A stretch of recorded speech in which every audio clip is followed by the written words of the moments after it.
ಎಲ್ರಿಗೂ ನಮಸ್ಕಾರ. ಗೆಳತಿ ದಿನಚರಿಗೆ ನಿಮ್ಮೆಲ್ರಿಗೂ ಸ್ವಾಗತ. ಮಂಗಳವಾರದ ನನ್ನ ದಿನಚರಿಯನ್ನ ನಿಮ್ಮೊಂದಿಗೆ ಶೇರ್ ಮಾಡ್ಕೊಳ್ತಾ ಇದ್ದೀನಿ.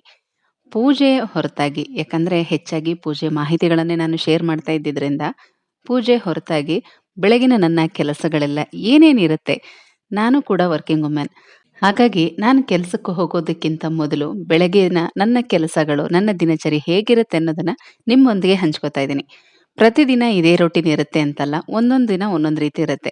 ಅದರಲ್ಲಿ ಮಂಗಳವಾರದ ನನ್ನ ರೊಟೀನ್, ಮಾರ್ನಿಂಗ್ ರೊಟೀನ್ ಅನ್ನ ನಿಮ್ಮೊಂದಿಗೆ ಶೇರ್ ಮಾಡ್ಕೊಳ್ತಾ ಇದ್ದೀನಿ.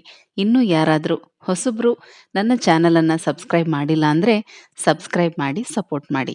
ಇದರಲ್ಲೂ ಕೂಡ ನಿಮಗೆ ಪ್ರತಿದಿನ ಉಪಯೋಗ ಆಗುವಂತ ಸಾಕಷ್ಟು ಮಾಹಿತಿಗಳಿರುತ್ತೆ. ಹಾಗಾಗಿ ವಿಡಿಯೋನ ಎಲ್ಲೂ ಸ್ಕಿಪ್ ಮಾಡದೆ ಕಂಪ್ಲೀಟ್ ಆಗಿ ವಾಚ್ ಮಾಡಿ. ನಾನು ಪ್ರತಿದಿನ 5:30ಗೆಲ್ಲ ಎದ್ದೇಳ್ತೀನಿ. ಕೆಲವೊಂದು ದಿನ ಲೇಟ್ ಆಗ್ಬಿಡುತ್ತೆ. ಸ್ವಲ್ಪ ಕೋಲ್ಡ್ ಇತ್ತು ಅಂತ ಹೇಳಿ ಹಿಂದಿನ ದಿನ ರಾತ್ರಿ ಮಾತ್ರೆ ತಗೊಂಡಿದ್ದೆ. ಚೆನ್ನಾಗಿ ನಿದ್ರೆ ಬಂತು. ಹಾಗಾಗಿ ಬೆಳಗ್ಗೆ ಇವತ್ತು 6:30ಗೆ ಎದ್ದಿದ್ದೀನಿ. ಬೇಗ ಎದ್ರೆ ಮೊದಲು ಪೂಜೆ ಕೆಲಸಗಳೆಲ್ಲ ಮುಗಿಸ್ಕೊಳ್ತೀನಿ. ಎದ್ದೇಳೋದು ಸ್ವಲ್ಪ ತಡ ಆದ್ರೆ ಮೊದಲು ಮನೆ ಕೆಲಸ ಎಲ್ಲ ಮುಗಿಸಿ ಆಮೇಲೆ ಪೂಜೆ ಮಾಡ್ತೀನಿ. ಇವತ್ತು ಕೂಡ ಎದ್ದಿದ್ದು ಸ್ವಲ್ಪ ತಡ ಆಗಿದ್ರಿಂದ ಮೊದಲು ಮನೆ ಕೆಲಸನೇ ಮುಗಿಸ್ತಾ ಇದ್ದೀನಿ. ಬೆಳಗ್ಗೆ 6:30ಗೆ ಎದ್ದು ಕೈಕಾಲು ಮುಖ ಎಲ್ಲ ತೊಳೆದು ಹೊರಗಡೆ ಬಂದು ಮೊದಲು ಸೂರ್ಯನಿಗೆ ನಮಸ್ಕಾರ ಮಾಡ್ತೀನಿ. ಆನಂತರ ಒಂದು 2 ನಿಮಿಷ ಹೊರಗಡೆನೇ ಇರ್ತೀನಿ. ಯಾಕಂದ್ರೆ ಒಂದು ರೀತಿ ಫ್ರೆಶ್ ಆಗಿರುವಂತ ಗಾಳಿ ತುಂಬಾನೇ ಮನಸ್ಸಿಗೆ ಹಿತ ಅನ್ಸುತ್ತೆ. ಗಿಡಗಳನ್ನೆಲ್ಲ ಒಂದು ಸ್ವಲ್ಪ ನೋಡ್ತಾ ಇರ್ತೀನಿ. ಇವತ್ತೇನಾದ್ರೂ ಹೂ ಬಿಟ್ಟಿದೆಯಾ? ಮತ್ತೆ ಎಲೆಗಳೆಲ್ಲ ಹೇಗಿದೆ? ಏನು ಮಳೆ ಬಂದಿದ್ರೆ ಗಿಡಕ್ಕೆ ನೀರು ಹಾಕ್ಬೇಕಾ ಬೇಡವಾ? ಅಂತ ಒಂದು 2 ನಿಮಿಷ ಹಾಗೇ ನಿಂತ್ಕೊಂಡು ಹೊರಗಡೆ ಎಲ್ಲ ನೋಡ್ತಾ ಇರ್ತೀನಿ. ಹೆಚ್ಚಿನ ಗಿಡಗಳೆಲ್ಲ ಏನು ಇಟ್ಕೊಂಡಿಲ್ಲ. ಇಟ್ಟಿರೋದೇ ಒಂದು 3, 4 ಗಿಡ. ಅದ್ರಲ್ಲಿ ನನಗೆ ತುಂಬಾ ಇಷ್ಟ ಆಗಿರುವಂತ ಗಿಡಗಳನ್ನೇ ನಾನು ಹಾಕಿದ್ದೀನಿ. ಇದು ಮುಟ್ಟಿದ್ರೆ ಮುನಿಗಿಡ. ಇದು ತನ್ನಷ್ಟಕ್ಕೆ ತಾನೇ ಬಂದಿದೆ. ನನಗೆ ತುಂಬಾ ಇಷ್ಟ. ನಾನು ಹೊರಗಡೆ ಈ ಓಡಾಡುವಾಗೆಲ್ಲ ಅದನ್ನ ಮುಟ್ತಾ ಇರ್ತೀನಿ. ತುಂಬಾ ಖುಷಿ ಅನ್ಸುತ್ತೆ. ಬಿಳಿ ಸದಾ ಪುಷ್ಪ. ಸೋಮವಾರದೊತ್ತು ಈ ಹೂವನ್ನ ನಾನು ಶಿವನಿಗೆ ಹಾಕಿ ಪೂಜೆ ಮಾಡ್ತಾ ಇರ್ತೀನಿ. ಸೋಮವಾರ ಬಿಳಿ ಹೂವಿಂದ ಪೂಜೆ ಮಾಡೋದು ತುಂಬಾನೇ ಒಳ್ಳೆಯದು. ಹಾಗೆ ಗಿಡಗಳೆಲ್ಲ ನೋಡ್ತಾ ಹೊರಗಡೆ ಪಕ್ಷಿಗಳೆಲ್ಲ ಬೆಳಗ್ಗೆ ತುಂಬಾ ಚೆನ್ನಾಗಿ ಸೌಂಡ್ ಮಾಡ್ತಾ ಇರುತ್ತೆ. ಮನೆ ಎದುರುಗಡೆನೆ ಈ ರೀತಿ ಮರ ಇರೋದ್ರಿಂದ ಅಳಿಲ್ಗಳು ಕೂಡ ಅಲ್ಲೆಲ್ಲ ಓಡಾಡ್ತಾ ಇರುತ್ತೆ. ಅದನ್ನೆಲ್ಲ ನೋಡ್ತಾ 2 ನಿಮಿಷ ಹೊರಗಡೆ ನಿಂತ್ಕೊಂಡಿರ್ತೀನಿ. ಅಷ್ಟೇ ಅಲ್ಲ, ರಾತ್ರಿ ಮಲಗೋದಕ್ಕಿಂತ ಮೊದಲು ಬೆಳಗ್ಗೆ ಎದ್ದ ತಕ್ಷಣ ಈ ರೀತಿ ಹೊರಗಡೆ ನಿಂತ್ಕೊಂಡು ಪ್ರಕೃತಿ ಜೊತೆಗೆ ನಮ್ಮ ಮನಸ್ಸಲ್ಲಿರೋದನ್ನ ಹೇಳ್ಕೋಬೇಕು. ಅದು ತುಂಬಾ ಬೇಗ ಕನೆಕ್ಟ್ ಆಗತ್ತೆ. ಆ ಬೇಡಿಕೆಗಳು ತುಂಬಾ ಬೇಗನೆ ಈಡೇರುತ್ತೆ ಅನ್ನೋ ನಂಬಿಕೆ. ತುಂಬಾ ತಿಂಗಳುಗಳಿಂದ ಈ ಅಭ್ಯಾಸ ಇದೆ ನನಗೆ. ಕೆಲವೊಂದು ಆ ರೀತಿ ನಿಜ ಕೂಡ ಆಗಿದೆ. ಹಾಗಾಗಿ ರಾತ್ರಿ ಮಲಗೋದಕ್ಕಿಂತ ಮೊದಲು ಬೆಳಗ್ಗೆ ಎದ್ದ ತಕ್ಷಣ ಸೂರ್ಯನಿಗೆ ನಮಸ್ಕಾರ ಮಾಡಿ ಒಂದ್ 2 ನಿಮಿಷ ಹೀಗೆ ನಿಂತ್ಕೊಳ್ತೀನಿ.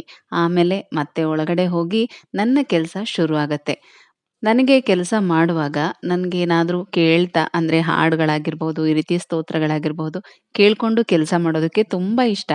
ಹಾಗಾಗಿ ಮೊದಲು ಸುಪ್ರಭಾತದಿಂದ ಶುರು ಆಗತ್ತೆ. ಸುಪ್ರಭಾತ, ವಿಷ್ಣು ಸಹಸ್ರನಾಮ, ಹಾಗೆ ಆಯಾ ದಿನದ ಸ್ತೋತ್ರಗಳೇನಿರುತ್ತೆ ಅದನ್ನ ಹಾಕ್ಕೊಂಡು ಕೇಳ್ತಾ ಇರ್ತೀನಿ. ಇವತ್ತು ಮಂಗಳವಾರ. ಪ್ರತಿ ಮಂಗಳವಾರ ಗಣಪತಿ ದೇವಸ್ಥಾನಕ್ಕೆ ಹೋಗೋದು ನನ್ನ ಅಭ್ಯಾಸ. ಗಣಪತಿ ದೇವಸ್ಥಾನಕ್ಕೆ ಹೋಗಿ ಗರಿಕೆ ಕೊಟ್ಟು ಅರ್ಚನೆ ಮಾಡಿಸ್ಕೊಂಡು ಬರ್ತೀನಿ. ತುಂಬಾ ವರ್ಷಗಳಿಂದ ಈ ಅಭ್ಯಾಸ ನನಗಿದೆ. ಇದನ್ನ ನಾನು ನನ್ನ ಗೆಳತಿ ಚಾನಲ್‌ನಲ್ಲೂ ಕೂಡ ಹೇಳಿದ್ದೀನಿ ಯಾವ ಕಾರಣಕ್ಕೆ ಗಣಪತಿಗೆ ಗರಿಕೆಯನ್ನ ಕೊಡ್ಬೇಕು ಅಂತ. ಹಾಗಾಗಿ ಮಂಗಳವಾರ ತಲೆ ಸ್ನಾನ ಮಾಡ್ಲೇಬೇಕು. ನಾನು ಹೆಚ್ಚಾಗಿ ಸೋಮವಾರ ತಲೆ ಸ್ನಾನ ಮಾಡೋದೇ ಇಲ್ಲ. ಮಾಡ್ಲೂಬಾರ್ದು. ಯಾಕಂದ್ರೆ ಸೋಮವಾರ ತಲೆ ಸ್ನಾನ ಮಾಡೋದ್ರಿಂದ ಅನಾರೋಗ್ಯ ಸಮಸ್ಯೆ ಕಾಡುತ್ತೆ ಅಂತ ಹೇಳ್ತಾರೆ. ಹಾಗಾಗಿ ಸೋಮವಾರ ಹೆಚ್ಚಿಗೆ ತಲೆ ಸ್ನಾನ ಮಾಡೋದಿಲ್ಲ. ಭಾನುವಾರ ತಲೆ ಸ್ನಾನ ಮಾಡಿ, ದೇವ್ರ ಮನೆಯೆಲ್ಲ ಕ್ಲೀನ್ ಮಾಡಿ, ಪೂಜಾ ಸಾಮಾನೆಲ್ಲ ತೊಳೆದು ರೆಡಿ ಮಾಡಿಟ್ಟಿರ್ತೀನಿ.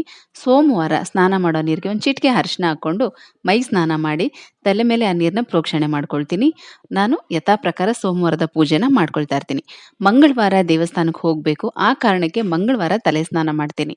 ಮಂಗಳವಾರ ತಲೆ ಸ್ನಾನ ಮಾಡುವಾಗ ತಲೆಗೆ ಎಣ್ಣೆ ಇಟ್ಕೊಂಡು ತಲೆ ಸ್ನಾನ ಮಾಡಬೇಕು. ಮಂಗಳವಾರನೇ ಅಂತಲ್ಲ, ಯಾವಾಗಲೇ ಆದ್ರೂ ಅಷ್ಟೇನೆ.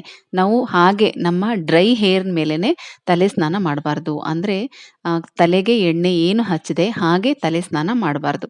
ಆ ಕಾರಣದಿಂದ ಮೊದಲು ತಲೆಗೆ ಎಣ್ಣೆ ಹಚ್ಕೊಂಡ್ಬಿಡೋಣ ಅಂತ ಹೇಳಿ ಎಣ್ಣೆ ಹಚ್ಕೊಂಡು ಹಾಗೆ ಕೈನಲ್ಲಿ ಮೆತ್ಕೊಂಡಿರುವಂತ ಎಣ್ಣೆನ ಮುಖಕ್ಕೆ, ಕೈಗೆಲ್ಲ ಹಚ್ಕೊಳ್ತಾ ಇದ್ದೀನಿ.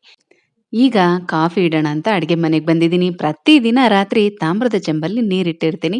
ಬೆಳಗ್ಗೆ ಅದನ್ನ ಕುಡಿತೀನಿ. ತುಂಬಾ ಒಳ್ಳೇದು ಈ ರೀತಿ ತಾಮ್ರದ ಚೆಂಬಲ್ಲಿ ನೀರನ್ನ ಇಟ್ಟು ಕುಡಿಯೋದು. ಸ್ಟವ್ ಹಚ್ಚೋದಕ್ಕಿಂತ ಮೊದಲು ನಮಸ್ಕಾರ ಮಾಡ್ಕೊಂಡು ಆಮೇಲೆ ಸ್ಟವ್ ಅನ್ನ ಹಚ್ಬೇಕು. ಒಂದು ಕಡೆ ಬಿಸಿನೀರು ಕುಡಿಯೋದಕ್ಕೆ, ಇನ್ನೊಂದು ಕಡೆ ಹಾಲನ್ನ ಕಾಯಿಸೋದಕ್ಕಿಟ್ಟು ಸ್ಟವ್ ಅನ್ನ ಸಿಮ್ಮಲ್ಲಿಟ್ಟು ಅದು ಕಾಯೋ ಅಷ್ಟೊತ್ತಿಗೆ ಕಸ ಗುಡಿಸಿ, ಹೊಸಲು ತೊಳೆದು, ರಂಗೋಲಿ ಇಟ್ಟು ಇದೆಲ್ಲನೂ ಕೂಡ ಮಾಡ್ಕೋಬೇಕು. ಹಾಗಾಗಿ ಕಸ ಗುಡ್ಸೋಣ ಅಂತ ಬಂದೆ.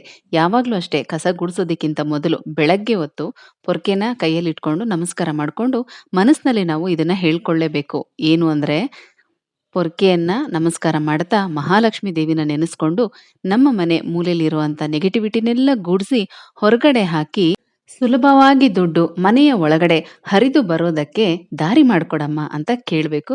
ಕೇಳ್ಕೊಂಡು ಈ ರೀತಿ ನೀಟಾಗಿ ಮೂಲೆ ಮೂಲೆಯಿಂದೆಲ್ಲ ಕಸ ಗುಡಿಸ್ಕೊಳ್ಬೇಕು. ಪ್ರತಿದಿನ ತಪ್ಪದೆ ಈ ರೀತಿ ಮಾಡಿ ನೋಡಿ.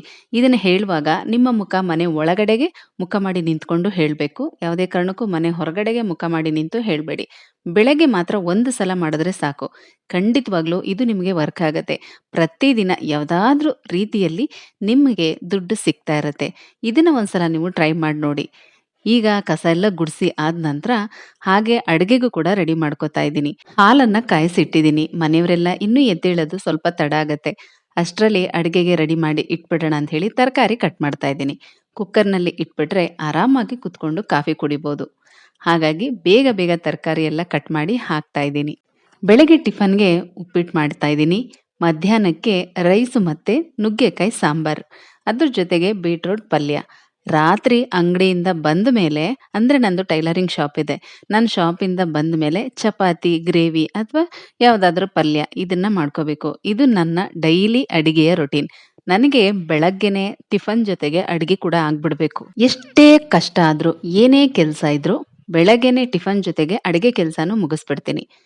ಏನಾದ್ರೂ ನನಗೆ ಬೆಳಗ್ಗೆ ಸಾಂಬಾರ್ ಮಾಡೋದಿಕ್ಕೆ ಆಗ್ಲಿಲ್ಲ ಅಂದ್ರೆ ಅವತ್ತಿನ ದಿನ ಸಾಂಬಾರ್ ಮಾಡೋದೇ ಇಲ್ಲ. ಯಾಕಂದ್ರೆ ಮತ್ತೆ ನಾನು ನೈಟು ಶಾಪಿಂದ ಬಂದ ಮೇಲೆ ಸಾಂಬಾರ್ ಮಾಡೋ ಕೆಲಸ ಅಂತೂ ಇಟ್ಕೊಳ್ಳೋದೇ ಇಲ್ಲ. ಬೇರೆ ಏನಾದ್ರೂ ಟಿಫನ್ ಐಟಮ್ ಅಥವಾ ಚಪಾತಿನೇ ತಿನ್ಕೊಂಡಿರ್ತೀವಿ. ಆದ್ರೆ ಆದಷ್ಟು ನಾನು ಬೆಳಗ್ಗೆ ಹೊತ್ತೇನೆ ಅಡಿಗೆ ಕೆಲಸ ಕೂಡ ಮುಗಿಸ್ಕೊಂಡ್ಬಿಡ್ತೀನಿ. ಪದೇ ಪದೇ ಅಡಿಗೆ ಕೆಲಸದ ಸಲುವಾಗಿ ನನಗೆ ಸ್ಟವ್ ಮುಂದೆ ನಿಂತ್ಕೊಳ್ಳೋದಕ್ಕಂತೂ ಇಷ್ಟನೇ ಆಗೋದಿಲ್ಲ. ಒಂದೇ ಸಲ ಆ ಕೆಲಸ ಎಲ್ಲ ಮುಗಿಸಿ ಹೊರಗಡೆ ಬಂದ್ಬಿಡ್ಬೇಕು. ಯಾರೆಲ್ಲ ಈ ರೀತಿ ಟಿಫನ್ ಜೊತೆಗೆ ಅಡಿಗೆ ಕೆಲಸನೂ ಕೂಡ ಮುಗಿಸ್ಕೊಳ್ತೀರಾ ಕಮೆಂಟ್ಸ್ ಅಲ್ಲಿ ತಿಳಿಸಿ. ಅಡಿಗೆ ಕೆಲಸ ಈ ರೀತಿ ನಾವು ಬೆಳಗ್ಗೆನೆ ಮಾಡ್ಕೊಂಡ್ಬಿಟ್ರೆ ನಮ್ಗೆ ಮಧ್ಯಾಹ್ನದಿಂದ ಸಂಜೆವರೆಗೂ ತುಂಬಾನೇ ಟೈಮ್ ಸಿಗತ್ತೆ. ಈಗ ಕುಕ್ಕರ್‌ನಲ್ಲಿ ಸಾಂಬಾರ್ಗಿಟ್ಟಿದ್ದೀನಿ. ಇನ್ನೊಂದ್ ಕಡೆ ರೈಸ್‌ಗಿಟ್ಟಿದ್ದೀನಿ. ಇನ್ನೂ ಕೂಡ ನಾನು ಉಪ್ಪಿಟ್ಟು ಮಾಡಿಲ್ಲ. ಯಾಕಂದ್ರೆ ಟಿಫನ್ ತಿನ್ನೋದು ಇನ್ನೂ ಸ್ವಲ್ಪ ತಡ ಆಗತ್ತೆ. ಈಗ ಹಸ್ಬೆಂಡ್ ಎದ್ದಿದ್ದಾರೆ. ಅವ್ರಿಗೆ ಬಿಸಿನೀರು ಮತ್ತೆ ಕಾಫಿ ಕೊಡ್ತಾ ಇದ್ದೀನಿ. ಬೆಳಗ್ಗೆ 6 ಗಂಟೆಗೆದ್ರೂ ಕೂಡ 10 ಗಂಟೆ ಅಷ್ಟೊತ್ತಿಗೆ ಇಷ್ಟೆಲ್ಲ ಕೆಲಸ ಕೂಡ ಆರಾಮಾಗಿ ಮುಗಿಸ್ಬಹುದು. ಕೆಲವರೆಲ್ಲ ಹೇಳ್ತಾ ಇರ್ತೀರಲ್ವಾ, ನಮಗೆ ಈ ರೀತಿ ಪ್ಲಾನ್ ಮಾಡ್ಕೊಂಡು ಮನೆ ಕೆಲಸ ಮಾಡೋದಿಕ್ಕಾಗಲ್ಲ. ಈ ರೀತಿ ಬೇಗ ಬೇಗ ಕೆಲಸ ಮಾಡ್ಕೊಳ್ಳೋದಿಕ್ಕಾಗಲ್ಲ ಅಂತ. ಇನ್ಮುಂದೆ ನೀವು ಕೂಡ ಟ್ರೈ ಮಾಡಿ. ಖಂಡಿತವಾಗ್ಲೂ ಆಗತ್ತೆ. ಬೆಳಗಿಂದ ಸಂಜೆವರೆಗೂ ನಮ್ಗೆ ಇರುವಂತ ಟೈಮ್‌ನೆಲ್ಲ ಮನೆ ಕೆಲಸ ಮಾಡೋದ್ರಲ್ಲಿ, ಅಡಿಗೆ ಮನೆ ಕೆಲಸ ಮಾಡೋದ್ರಲ್ಲೇ ಕಳೆದ್ಬಿಟ್ರೆ, ನಮಗೆ ನಾವು ಯಾವಾಗ ಟೈಮ್ ಕೊಡೋದು? ನಮ್ಮ ಕೆಲಸಗಳನ್ನ ಮಾಡ್ಕೊಳ್ಳೋದಕ್ಕೆ ನಮ್ಗೆ ಸಮಯ ಸಿಗೋದೇ ಇಲ್ಲ. ಹಾಗಾಗಿ ಹೇಳ್ತಾ ಇದ್ದೀನಿ. ಇಷ್ಟೆಲ್ಲ ಕೆಲಸದ ನಡುವೆ ಕೂಡ ನಮ್ಮ ಕೆಲಸನೂ ಕೂಡ ನಾವು ಅಚ್ಚುಕಟ್ಟಾಗಿ ಮಾಡ್ಕೋಬಹುದು. ಬೆಳಗ್ಗೆನೆ ಬೇಗ ಮನೆ ಕೆಲಸ ಮುಗಿಸೋದ್ರಿಂದ ನಮ್ಗೆ ಸಾಕಷ್ಟು ಸಮಯ ಸಿಗುತ್ತೆ. ಈಗ ಹಸ್ಬೆಂಡ್‌ಗೆ ಕಾಫಿ ಕೊಟ್ಟು, ನಾನು ಕಾಫಿ ಕುಡಿಯೋದಕ್ಕಿಂತ ಮುಂಚೆ ವಾಷಿಂಗ್ ಮಿಷಿನ್‌ಗೆ ಬಟ್ಟೆಗಳನ್ನ ಹಾಕ್ಬಿಡ್ತೀನಿ. ಆಗ ಒಂದು ಕಡೆ ಬಟ್ಟೆ ಕೆಲ್ಸನೂ ಆಗ್ತಾ ಇರತ್ತೆ. ಇನ್ನೊಂದ್ ಕಡೆ ಅಡಿಗೆ ಕೆಲ್ಸನೂ ಆಗ್ತಾ ಇದೆ. ಈಗ ನಾನು ಆರಾಮವಾಗಿ ಕುತ್ಕೊಂಡು ಕಾಫಿ ಕುಡಿತೀನಿ. ಇನ್ನು ಮನೆಯವರೆಲ್ಲರೂ ಕೂಡ ಕಾಫಿ ಕುಡಿದು ಅವ್ರದ್ದೆಲ್ಲಾರ್ದು ಸ್ನಾನ, ಫ್ರೆಶ್ ಅಪ್ ಎಲ್ಲ ಆಗೋಷ್ಟೊತ್ತಿಗೆ ಟಿಫನ್ ಕೂಡ ರೆಡಿ ಮಾಡ್ತೀನಿ. ಟಿಫನ್ ನಾನು ಲಾಸ್ಟ್‌ನಲ್ಲೇ ರೆಡಿ ಮಾಡೋದು. ಅಂದ್ರೆ ಅವತ್ತವತ್ತಿನ ದಿನಕ್ಕೆ ಏನ್ ಟಿಫನ್ ಮಾಡ್ತೀನಿ ಅನ್ನೋದ್ರ ಮೇಲೆ ಡಿಪೆಂಡ್ ಆಗಿರತ್ತೆ ಅಷ್ಟೇನೆ. ಈಗ ಮನೆಗೆ ತಿಂಗಳ ರೇಷನ್ ಕೂಡ ಬಂದಿದೆ. ಬಾಕ್ಸ್ ಎಲ್ಲ ತೊಳೆದು ಕ್ಲೀನ್ ಮಾಡಿ ಇಟ್ಟಿದ್ದೀನಿ. ಇನ್ನು ಬಿಲ್‌ನಲ್ಲಿ ನಾವು ಹೇಳಿದಂತ ಐಟಮ್ ಎಲ್ಲ ಕರೆಕ್ಟಾಗಿ ಕಳಿಸಿದಾರಾ ಅಂತ ಚೆಕ್ ಮಾಡ್ಬಿಟ್ಟು ಆಮೇಲೆ ಇದನ್ನೆಲ್ಲ ನಾನು ತುಂಬಿಸಿ ಇಟ್ಕೊಳ್ತೀನಿ. ಈಗ ನಂದು ಕೂಡ ಸ್ನಾನ, ಪೂಜೆ ಎಲ್ಲ ಆಯ್ತು. ಟಿಫನ್ ಕೂಡ ಆಯ್ತು. ಈಗ ನಾನು ಹೊರಡೋದಕ್ಕೆ ರೆಡಿ ಆಗಿದ್ದೀನಿ. ಸಿಂಪಲ್ ಆಗಿ ಬೀಟ್ರೂಟ್ ಪಲ್ಯ, ರೈಸು, ನುಗ್ಗೆಕಾಯಿ ಸಾಂಬಾರ್ ಇದಿಷ್ಟು ಕೂಡ ಮಾಡಿಟ್ಟಿದ್ದೀನಿ. ಈಗ ಟೈಮ್ 10:30 ಆಗಿದೆ. ಇವತ್ತು ದೇವಸ್ಥಾನಕ್ಕೆ ಬೇರೆ ಹೋಗ್ಬೇಕು. ಹಾಗಾಗಿ ಒಟ್ಟಿಗೆ ರೆಡಿ ಆಗ್ಬಿಟ್ಟಿದ್ದೀನಿ.